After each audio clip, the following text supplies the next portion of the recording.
Welcome to CreepyCast, true horror stories with rain to keep you up at night. Like the video, subscribe, and let's get into it. Story 1. The Detour through Blackwood Creek. The main highway was a parking lot. A nasty accident, apparently. So like a dozen other cars, I followed the detour signs. They pointed down a narrow county road I'd never seen before. It was getting dark, and the trees on either side grew thick and close, like a tunnel. My phone lost signal almost immediately. That should have been my first warning. The road twisted and turned. The asphalt gave way to gravel, then to packed dirt. My car bumped along slowly. The other cars that had taken the detour with me were nowhere in sight. Maybe they turned back. Maybe they knew something I didn't. I pressed on, thinking the main road couldn't be far. That's when I saw the sign. Hand-painted, crude letters on weathered wood. It said Blackwood Creek, turn back. I scoffed. Some local trying to scare off outsiders, probably. But a knot of unease tightened in my stomach. The air felt heavy here and quiet, too quiet. No birds, no insects, just the crunch of my tires on the dirt. I passed a few houses. They were set far back from the road, barely visible through the trees. They looked wrong. Windows like dark, empty eyes, porches sagging, no lights, no cars. It felt like I'd driven into a forgotten place. A place that wanted to be forgotten. Then my car sputtered and died. Right in the middle of nowhere. I tried the ignition again and again. Nothing. Just a click. Panic started to bubble up. It was almost full dark now. I got out, phone held high, uselessly searching for a signal. That's when I heard it. A low humming. It seemed to come from the woods all around me. And then a light flickered in one of the distant, dark houses. Just one.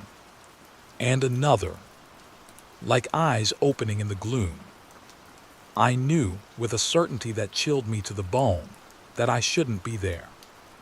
This wasn't just a detour. This was a mistake. A terrible, terrible mistake. I started to walk fast, back the way I came. But the humming grew louder. And I thought I saw shapes moving between the trees, keeping pace with me. Tall, thin shapes. I don't know how long I ran. My lungs burned, my legs ached. The sounds were closer now. Whispers, I thought, just beneath the humming. I didn't look back, I couldn't. Finally, I saw headlights. A police car at the edge of the dirt road, where it met the gravel again. They were looking for people who'd taken the bad detour. I babbled my story about the car, the houses, the figures. The officer listened patiently. He said they get calls about Blackwood Creek sometimes. People getting lost, seeing things. He said there's no town there anymore. Hasn't been for 50 years. They found my car the next day. The battery was fine. It started right up. But on the dusty hood, there were handprints. Long, thin handprints. I never take detours anymore. Story 2. The Unmarked Trail.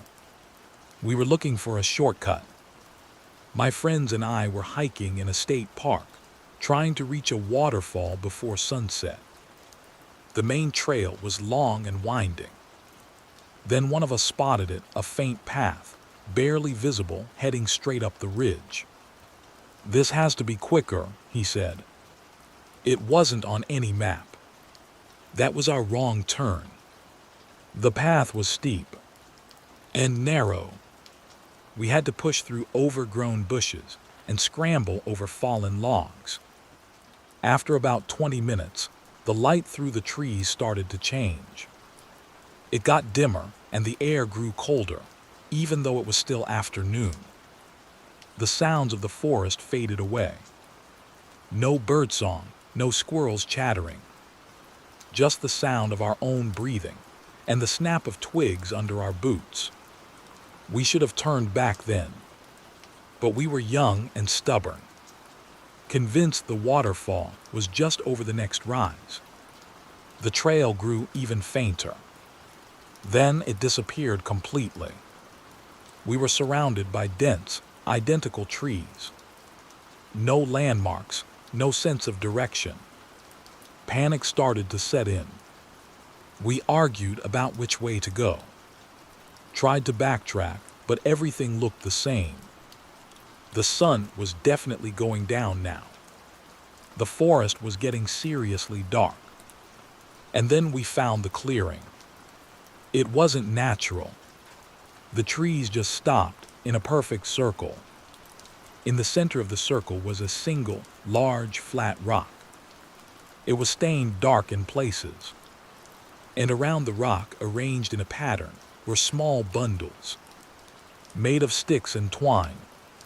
Some had bits of cloth tied to them. Some had what looked like animal teeth. A deep sense of dread washed over me. This place felt old and wrong, like we'd stumbled into something private, something we weren't meant to see. One of my friends touched one of the bundles. A sudden gust of wind swept through the clearing, though the trees around us were still. A whisper seemed to pass through the leaves. It sounded like a name, but not one of ours. We ran. We didn't care which direction, just away from that clearing. We stumbled through the dark, tripping, calling out to each other. It felt like hours. Eventually, miraculously, we broke through the trees onto a familiar part of the main trail. We practically sobbed with relief. We never found the waterfall that day. When we told a park ranger about the unmarked trail and the clearing, he looked pale. He said there are parts of the park that are best left undisturbed. He said some people go looking for shortcuts and never come back. We were lucky. But sometimes when it's quiet, I still hear that whisper. And I wonder what was on that rock. Story 3. The wrong floor in the old hotel. My job meant a lot of travel. This time I was in an old city, staying in one of those grand, historic hotels. It was beautiful, but a bit creepy. Long corridors, dim lighting, the kind of place where you feel like you're never really alone. I was on the 7th floor. One evening, I was heading back to my room, tired after a long day.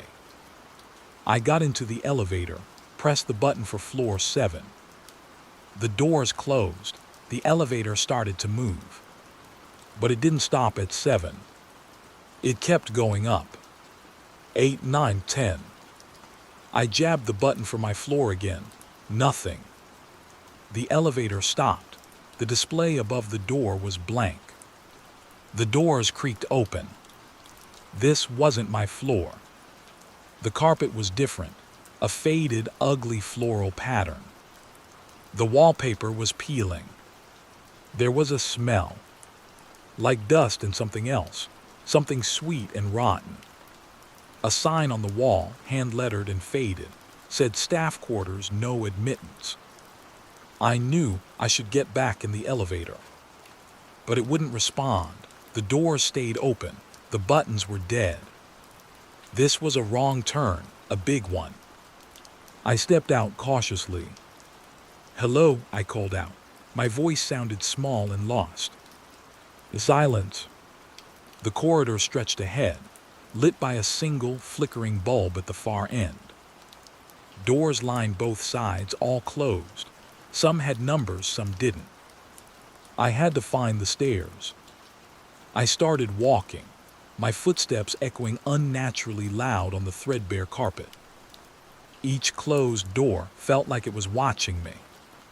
I passed one door that was slightly ajar. I couldn't help it. I peeked inside. It was a small room, a single bed neatly made, a dusty dresser. But on the wall above the bed were dozens of photographs. Old black and white photos. All of the same woman. Smiling, but her eyes looked terrified. I backed away, heart pounding. I heard a noise from further down the hall.